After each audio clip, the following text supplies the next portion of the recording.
Hi, welcome back. So this is part 2 of turn 5. We just resolved the union event phase. We're now on the union action phase. So we resolve actions for the foremost counters. First of all, no union in attack track A, no union counters in attack track B. So these guys are going to make a cohesion check. A roll of 1 will restore 1 point of cohesion. They get a 6. Same thing here, 5th Maryland 1. Nope, 5 is a kind of a miss, a fail. And 4th New York get a 6. So all of these regiments remain at 1 cohesion and they remain flipped onto this crouch and reform side. Okay, so what happens next is kind of interesting because we then, from left to right, we resolve the actions of the rearmost Union regiments. So these guys here, okay, this is the 14th Connecticut, are going to attempt to swap places to march through and by the 1st Delaware. In order to do that, they will make a cohesion check. So a roll of 1 or 2 will mean they swap places. If they fail, we're going to place a march token on these guys, which will the march tokens slowly accumulate. So at some point they will be able to march past. But let's do the cohesion check first of all. And this is not good because, as I said in the first half, I'm not just trying to defend Bloody Lane, I'm trying to destroy Union regiments as well. So I want to get these guys are vulnerable, so I do not want them to swap places here. But we're going to roll 1d6 and oh god. So there you go, it's a 2. So the 14th Connecticut succeed in marching past the 1st Delaware. The 1st Delaware remain crouched, but they can't be hit now. So at least for the time being, they are safe. Okay, let's go through here.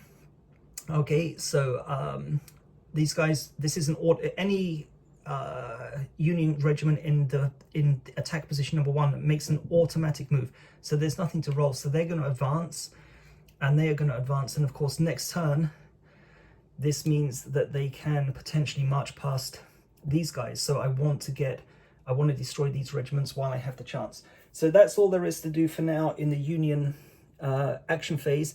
Next is remove exposed tokens. There are no exposed tokens. So Union deployment phase.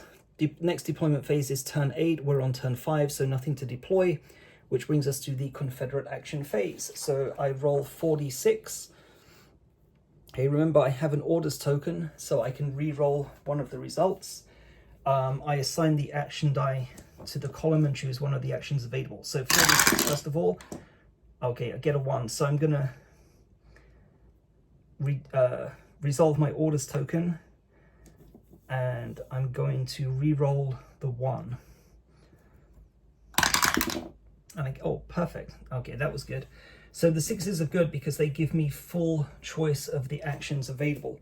So 2 6s are here. A 5 is here, and a 4 is here.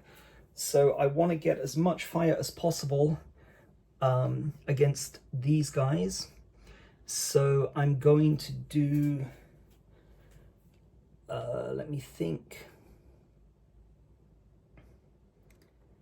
Okay, well, these guys need to reload, so let's do a reload action for them. I could do a quick fire, but I don't want to risk it because their cohesion is 3, so I could waste the turn. Then these guys are going to do a quick reload.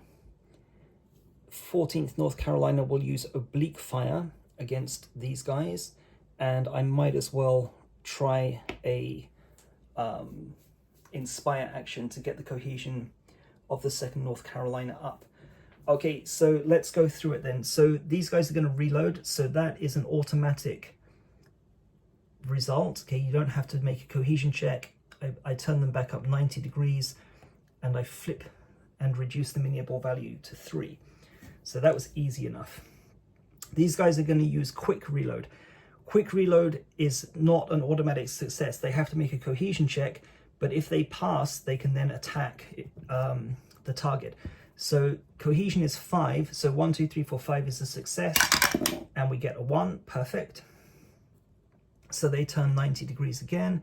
Minion ball value is now reduced to 2. Get a different token. And they can now attack. So let's go through the modifiers. So range modifier is 0, smoke is -1. So it's 5 minus 1 brings the cohesion down to 4. So 1, 2, 3, 4 will be a hit.